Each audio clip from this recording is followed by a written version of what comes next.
যোৰহাটত আজি অনুষ্ঠিত হ'ব বিজেপি অসম প্ৰদেশৰ বৰ্ধিত বিষয়ববীয়া সভা আৰু ইয়াৰ বাবে যোৰহাটৰ যি জিলা ক্ৰীড়া সন্থাৰ খেলপথাৰত অস্থায়ী মণ্ডপ সাজু কৰি তোলা হৈছে আৰু যোৰহাট জিলা বিজেপিয়ে অতি বৰ্ণাঢ্য আয়োজন কৰিছে সমগ্ৰ অসমৰ বিজেপি কৰ্মকৰ্তাসকলক আদৰিবৰ বাবে। আমি দেখুৱাইছোঁ যে যোৰহাটৰ এয়া পৰিৱেশ আৰু সকলো ইয়াতে সাজু হৈছে, কিয়নো সমগ্ৰ অসমৰে যি ৩৯খন বিজেপিৰ যি সাংগঠনিক জিলা আছে তাৰ সকলো জিলা সভাপতি আৰু প্ৰভাৰী ইয়ালৈ আহিব আৰু সেই বিশেষ যি আজি কাৰ্যনিৰ্বাহক বিষয়ববীয়া সভা তাত অংশগ্ৰহণ কৰিব আৰু দৰাচলতে ২০২৬ৰ যি নিৰ্বাচন, সেই নিৰ্বাচনৰ বাবে যেন আজি ইয়াৰ পৰাই ৰণডংকা বাজিব, যি পৰিকল্পনা প্ৰস্তুতি ইয়াৰ পৰাই যেন আজি আৰম্ভণি হ'ব। আমি দেখুৱাইছোঁ যে কিছু সময় পিছৰ পৰা ইয়াতে বাকী সকলো লোকৰ প্ৰৱেশ নিষিদ্ধ হ'ব, কেৱল মাত্ৰ বিজেপিৰ যিসকল কৰ্মকৰ্তা আছে, বিষয়ববীয়া আছে, তেওঁলোকহে ইয়াতে থাকিব পাৰিব। ইতিমধ্যে দিলীপ শইকীয়া ডাঙৰীয়া বিজেপিৰ ৰাজ্যিক সভাপতি আহি উপস্থিত হৈছেহি আৰু আমি কিছু কথা জানিম। বিজেপিৰ ৰাজ্যিক উপসভাপতি ৰাণা গোস্বামী ডাঙৰীয়া আছে, কেনেধৰণৰ প্ৰস্তুতি কি হ'ব আৰু ৰণডংকা আজি ইয়াৰ পৰাই বাজিব নেকি? স্বাভাৱিক কথা, আজি আমাৰ ভাৰতীয় জনতা পাৰ্টিৰ ৰাজ্যিক বৰ্ধিত কাৰ্যনিৰ্বাহক সভা যোৰহাটত আৰম্ভ হৈছে। ঐতিহাসিক এই সভাৰ কাৰণে যোৰহাটৰ জিলা বিজেপিৰ নেতৃত্ব আৰু আমাৰ কাৰ্যকৰ্তাসকল উলহ মালহেৰে ইয়াত আমাৰ মাননীয় সভাপতি দিলীপ শইকীয়া ডাঙৰীয়া, দীপলুৰঞ্জন শৰ্মাকে আদি কৰি এইসকলৰ মাৰ্গদৰ্শনত ইয়াত আৰম্ভ কৰিছে আৰু সুন্দৰভাৱে ইয়াত ইতিমধ্যে শেষ হোৱাৰ পথত গৈছে আৰু ঠিক 10 বজাৰ লগে লগে মাননীয় সভাপতি দিলীপ শইকীয়া ডাঙৰীয়াৰ পৰিচালনাৰে প্ৰথমত সভা অনুষ্ঠিত হ'ব, য'ত আমাৰ ৰাজ্যিক প্ৰভাৰী হৰীশ দ্বিবেদী ডাঙৰীয়া থাকিব, আমাৰ ৰাজ্যিক সাংগঠনিক সম্পাদক ৰবীন্দ্ৰ ৰাজু ডাঙৰীয়া থাকিব আৰু বিশেষভাৱে আমাৰ ৰাজ্যিক বিষয়ববীয়াসকল থাকিব, আমাৰ জিলাসমূহৰ প্ৰভাৰী সহপ্ৰভাৰী থাকিব আৰু ইয়াত ৩৯খন জিলাৰ আমাৰ সাংগঠনিক জিলাৰ সভাপতিসকল থাকিব। প্ৰথম ছেশ্যন আৰম্ভ হ'ব আৰু প্ৰথম ছেশ্যন আৰম্ভ কৰি আমাৰ প্ৰথম ছেশ্যনটো আমাৰ সেইটোৱে থাকিব যে বৰ্ধিত কাৰ্যনিৰ্বাহক সভা। আমি তাত প্ৰথম ছেশ্যনটো শেষ কৰাৰ অন্তত ঠিক 2 বজা দুপৰীয়াৰ অন্ততে মাননীয় আমাৰ অসমৰ কৰ্মদক্ষ মুখ্যমন্ত্ৰী, আমাৰ সকলোৰে জনপ্ৰিয় মুখ্যমন্ত্ৰী ডক্টৰ হিমন্ত বিশ্ব শৰ্মা ডাঙৰীয়া উপস্থিত হ'ব আৰু তেখেতৰ মাৰ্গদৰ্শন, তেখেতৰ উপস্থিতিত দ্বিতীয়খন আমাৰ যিখন ছেশ্যন আৰম্ভ হ'ব আৰু তাৰ কাৰণে আমাৰ দ্বিতীয় ছেশ্যনত আমাৰ এই প্ৰথম ছেশ্যনৰ সকলোখিনি আমাৰ বিষয়ববীয়া থাকিব, লগতে আমাৰ সকলো মন্ত্ৰী পৰিষদৰ সদস্য আৰু যি মুখ্য আঘাত হানিলে কংগ্ৰেছৰ দুৰ্গত উজনি অসমত, তাৰ বাবেই এই প্ৰস্তুতি নেকি? তাৰ বাবেই আচলতে আমি ৰাইজক ধন্যবাদ দিবলৈ আমাৰ এই সভা, কাৰণ কথাটো হৈছে যে সমগ্ৰ অসমৰ লগতে যোৰহাটত ঐতিহাসিক ফলাফল ৰাইজে বুজি পালে, যে সমগ্ৰ যোৰহাট জিলাৰ ৰাইজে বুজি পালে, অসমৰ ৰাইজেতো বুজি পাইছিলেই, কিন্তু লোকসভা নিৰ্বাচনত যি ভুল কৰিছিলে সেই ভুলৰ যাতে পুনৰাবৃত্তি নকৰি ডেফিনেটলি হ'ব।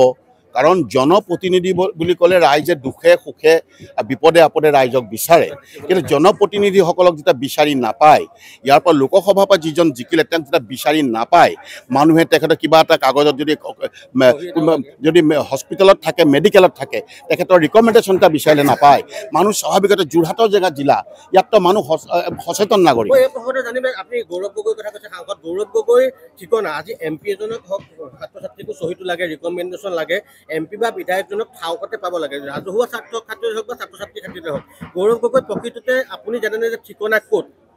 নাই, মূল কথা সেইটোৱে মই কৈ আছোঁ যে ৰাইজৰ ওচৰলৈ যেতিয়া ভোট বিচাৰি গৈছিলোঁ পঞ্চায়ত নিৰ্বাচনত, ৰাইজে প্ৰত্যেকে সেইটোৱে কৈছে। আপুনি তেখেতৰ ঠিকনা বুলিবলৈ একো নাই, তেখেতৰ ঠিকনা গুৱাহাটীত পিতৃদেৱে সাজি থৈ যোৱা ঘৰ আছে, আৰু যদি তেখেতে কিবা নাজানো দিল্লীতে সময় কটাই বুলি আমি দেখিছোঁ, ৰাইজৰ মুখে মুখে চৰ্চিত হৈছে আৰু সেইকাৰণে উল্টা প্ৰতিক্ৰিয়া মাৰি ভাৰতীয় জনতা পাৰ্টি সেইটো ইতিমধ্যে মাননীয় মুখ্যমন্ত্ৰী মহোদয়ে কৈ আছে। আপোনাক গম পাব যে মুখ্যমন্ত্ৰী মহোদয়ে যি প্ৰতিক্ৰিয়া দি আছে তাৰ নিশ্চয় সন্মুখলৈ সকলো কথা উদঙাই দিব, কিন্তু এটা কথা ঠিক যে গৌৰৱ গগৈক লৈ যোৰহাট জিলাৰ ৰাইজ সন্তুষ্ট নহয় আৰু সেই সংবাদমেল দিলে।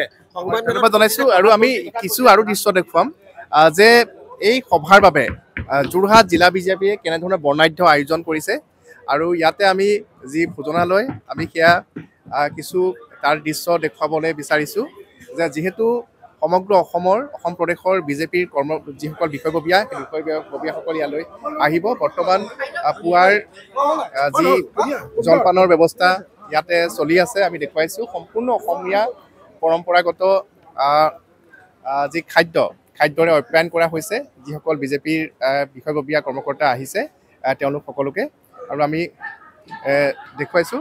আৰু দুপৰীয়াৰ বাবেও ইয়াতে বৰ্তমান সকলোকে যাতে যোৰহাট জিলা বিজেপিৰ তৰফৰ পৰা যিখিনি তেওঁলোকে আয়োজন কৰিছে আৰু সকলোকে যাতে সন্তুষ্ট কৰিব পাৰে তাৰ বাবে আমি ইয়াত দেখুৱাইছোঁ যে এক ভব্য আয়োজন চলি আছে। আৰু অসমৰ 39খন যি সাংগঠনিক জিলা আছে সেই সাংগঠনিক জিলাৰ পৰা যিসকল প্ৰভাৰী আৰু যি জিলা সভাপতি তেওঁলোক সকলো ইয়ালৈ আহিব আৰু অহাৰ পাছত দুখনকৈ বৈঠক অনুষ্ঠিত হ'ব। প্ৰথম অৱস্থাত অনুষ্ঠিত হ'ব মই অংকুৰ পৰা জানিব বিচাৰিম যে অতি বৰ্ণাঢ্য আয়োজন চলিছে যোৰহাট জিলা বিজেপিয়ে আজি সকলোকে সমগ্ৰ অসমৰ বিজেপি বিষয়ববীয়া কৰ্মকৰ্তাসকলক আদৰিবৰ বাবে কেনেকুৱা প্ৰস্তুতি?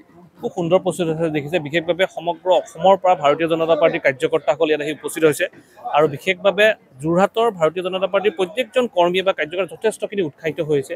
যিহেতু আপোনালোকে জানে যে যোৱাবাৰ লোকসভা নিৰ্বাচনত আমি ভাল ফলাফল দিব পৰা নাছিলোঁ, তাৰপিছত এই সময়ত আমি পঞ্চায়ত নিৰ্বাচনত আমি খুব সুন্দৰ ফলাফল দিলোঁ। গতিকে সেই ফলাফলৰ পৰা আমাৰ কৰ্মীসকলক উৎসাহিত কৰাৰ কাৰণে যোনটো আমাৰ শীৰ্ষ নেতৃত্ববৃন্দই মুখ্যমন্ত্ৰী মহোদয় হওক বা ৰাজ্যিক সভাপতিয়ে যোনটো সিদ্ধান্ত ল'লে সেইটো কাৰণে আমি খুব আনন্দিত হৈছোঁ, খুব উৎফুল্লিত হৈ আছোঁ। আৰু বিশেষভাৱে এই যি আজি বৰ্ধিত বিষয়ববীয়া হ'ব ইয়াৰ পৰা এটা বাৰ্তাই যাব যে আগন্তুক যি আমাৰ সাংগঠনিক দিশটো কেনেকৈ আমি আৰু শক্তিশালী কৰিব পাৰোঁ আৰু ৰাইজৰ কাষ চাপিব পাৰোঁ, ৰাইজক আমি কেনেকৈ আঁকোৱালি ল'ব পাৰোঁ, লগতে আমাৰ যোনটো আপোনাৰ ৰাজনৈতিক দিশটো। আৰু বেলেগ এটা কথা ক'লোঁ, আজি সেইটো বিজেপিৰ যিসকল বিষয়ববীয়া তেওঁলোকক খুৱাবৰ বাবে বিশেষভাৱে ব্ৰহ্মপুত্ৰৰ পৰা লোকেল মাছ অনা হৈছে। তেনেকুৱা কথা নহয়, ব্ৰহ্মপুত্ৰ বুলি নহয়, আমাৰ মাছ অনা হৈছে ডেফিনেটলি, কিন্তু খোৱাটোতো খাদ্য ইমান দূৰৰ পৰা আহিছে তেওঁলোকক আমি আতিথ্য প্ৰদান কৰিব লাগে। আৰু যোৰহাটৰ ৰাইজে মানে মানুহক আতিথ্য প্ৰদান কৰি যথেষ্ট ভাল পায়, সেইকাৰণে আমি আতিথ্য প্ৰদান কৰিছোঁ। খোৱাটো আমাৰ কাৰণে ডাঙৰ বিষয় নহয়। আমাৰ বিষয় কিবা খবৰ ওলাব নেকি আজি? ডেফিনেটলি আজিৰ পৰা সমগ্ৰ অসমলৈ এটা ৰণডংকা বজিব যে 2026 চনত আমাৰ লক্ষ্য কিবা উদ্দেশ্য কি, ইয়াৰ পৰাই আজি সেই মেছেজটো বা বাৰ্তাটো যাব। ধন্যবাদ জনাইছোঁ। আৰু আমি জনাব বিচাৰিছোঁ অসমৰ মুখ্যমন্ত্ৰী ডক্টৰ হিমন্ত বিশ্ব শৰ্মা ডাঙৰীয়াই আজি বিয়লি ভাগত আহি যোৰহাটত সেই বৈঠকত অংশগ্ৰহণ কৰিব। যি বৰ্ধিত কাৰ্যনিৰ্বাহক যি বৈঠক তাত অংশগ্ৰহণ কৰিব আৰু তাৰ পাছত তেখেতে আৰু দুটামান কাৰ্যসূচী আছে যোৰহাটত। আৰু যি তিৰংগা যাত্ৰা, সেই তিৰংগা যাত্ৰাটো মুখ্যমন্ত্ৰীগৰাকীয়ে ৰাজ্যিক সভাপতি দিলীপ শইকীয়া ডাঙৰীয়াৰ সৈতে একেলগে অংশগ্ৰহণ কৰিব বুলি আমি জানিব পাৰিছোঁ।